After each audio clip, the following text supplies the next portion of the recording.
Penguin Random House Audio presents A Woman's Life is a Human Life. My Mother, Our Neighbor, and the Journey from Reproductive Rights to Reproductive Justice by Felicia Kornbluh. Read for you by Kirsten Potter. A firm hand falls enthusiastically on my shoulder. "Daughter," she says back on her own ground, "next time I won't wait for you to invite me." When we are leaving the car, I lock her suitcase into the trunk but take along with me the manuscript on which I have been working. She raises her eyebrows, whispering as if we were conspirators. "Our book?" she asks. Kim Chernin, In My Mother's House. There are so many roots to the tree of anger that sometimes the branches shatter before they bear. Sitting in Netics, the women rally before they march, discussing the problematic girls they hire to make them free. An almost white counterman passes a waiting brother to serve them first, and the ladies neither notice nor reject the slighter pleasures of their slavery.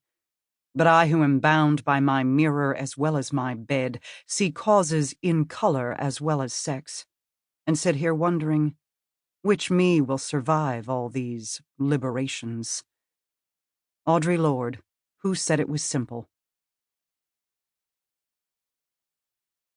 To my three sisters and the memory of Susan E. Davis and Meredith Tax. Prologue. The morning after the cerebral hemorrhage that would take my mother's life, I was with my closest family members, all of us in our Saturday best, trying to compose ourselves as an audience for my nephew Eli's bar mitzvah. My mind wandered to the scene in synagogue about 13 hours earlier. Eli, insouciant in his suit, my sister Rebecca and me returning to our seats after lighting Sabbath candles, that pointedly female responsibility in Jewish practice that we did only awkwardly, mumbling the Hebrew prayer. My mother, Beatrice, leaned over to kiss my sister. Then her face went slack, her words blurred, and we made a desperate call for an ambulance. It was too late. By early Saturday morning, my mother was on life support, her brain mostly washed away like a cheap but utterly irreplaceable hard drive. My spouse and brother-in-law were at her side, not expecting a miracle. We wondered if the bar mitzvah should continue, but the rabbi and cantor told us to proceed. Apparently, in Jewish law, if a wedding and funeral party meet at a crossroads, the funeral steps aside for the wedding to pass. Joy wins, the future over the past. Karen, my older sister, leaned across to ask my father a question. "What's that organization Mom was part of? The one that legalized abortion in New York? The Professional Women's Caucus?" My father, who was not having the best morning of his life, was game, nonetheless, to talk politics. "I think that was what it was called." I stared, first at Karen, then at Dad. What were they talking about? I am a professional historian. I teach and write about women and gender, law and movements for social change. What professional women's caucus that legalized abortion in New York? On top of my hollow grief, I couldn't believe that I had never learned about this part of her life, and for about 12 hours it had been decisively too late to ask. Alongside the sharpness of regret, this all crashed on me as a cosmic joke. Mom and I had a close, loving relationship for the decade or so before she died, but I had spent years fighting with her, working to distinguish myself from her and succeed on my own.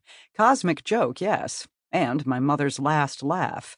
Her rejoinder in every one of those terrible arguments was some version of, "You think you're so smart. Your old mother knows more than you think she does."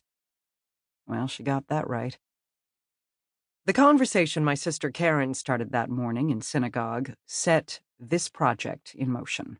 I determined to learn everything I could about the abortion law campaign my mother and other activists pursued, although not, as far as I can tell, through the Professional Women's Caucus, whose most distinguished member, according to an ancient contact list marked up in my mother's distinctive scribble, was a New York law professor named Ruth Bader Ginsburg.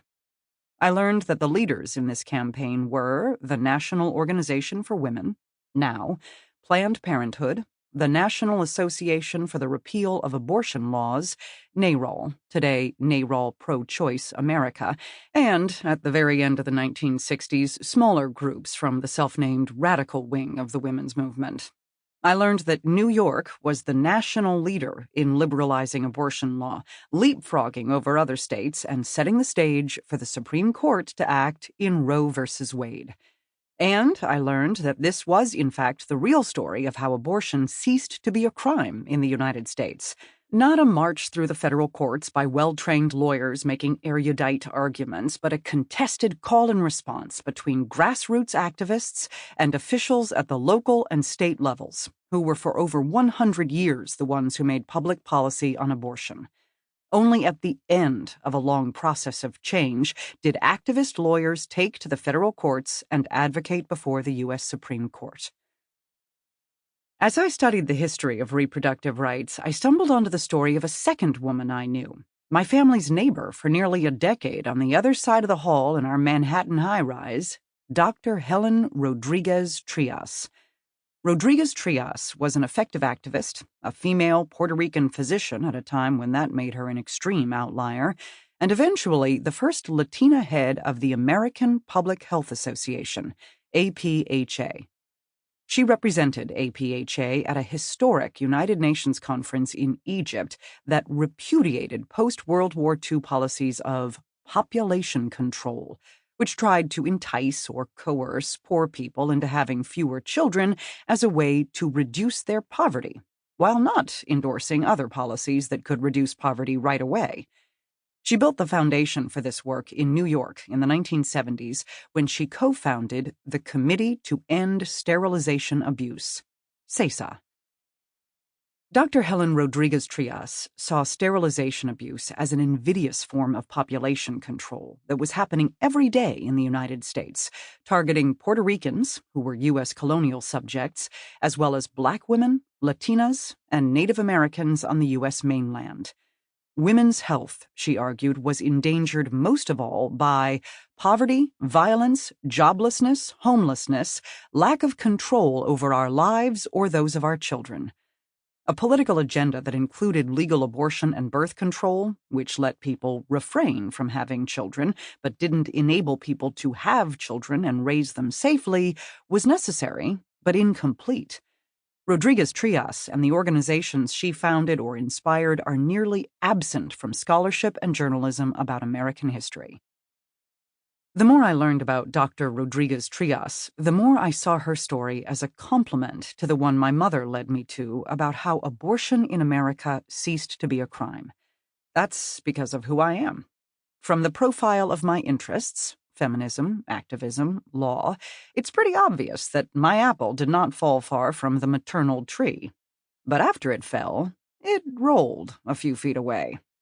While I researched changes in abortion law, my day job was talking with students about the history of feminism, including the challenges many women of color and left-of-center whites have posed to the movement's privileging of abortion rights, and not, say, high-quality health care for all, or policies that reduce economic inequality. A distinctive movement for reproductive justice has been offering these challenges since the 1990s, when women of color met to plan for that same conference on population that Rodríguez-Trías attended in Cairo, and wound up naming a new feminist demand. The reproductive justice movement wants legal abortion and much more to create conditions that let all people choose whether and when to bear and raise children. Around the time my mother died, I started serving on the board of trustees of my regional Planned Parenthood chapter. I joined a lively and sometimes excruciating effort within the board to incorporate reproductive justice into our work. I started to think of Rodríguez-Trías as much more than my neighbor, more than an important New Yorker and woman doctor. CESA, her organization, led a campaign against coercive sterilization rooted in the right to have children, as well as to avoid doing so. The most influential opponents of CESA's efforts were the organizations with which my mother identified most closely, the National Office of Now and Planned Parenthood at the local and national levels. Sample complete. Ready to continue?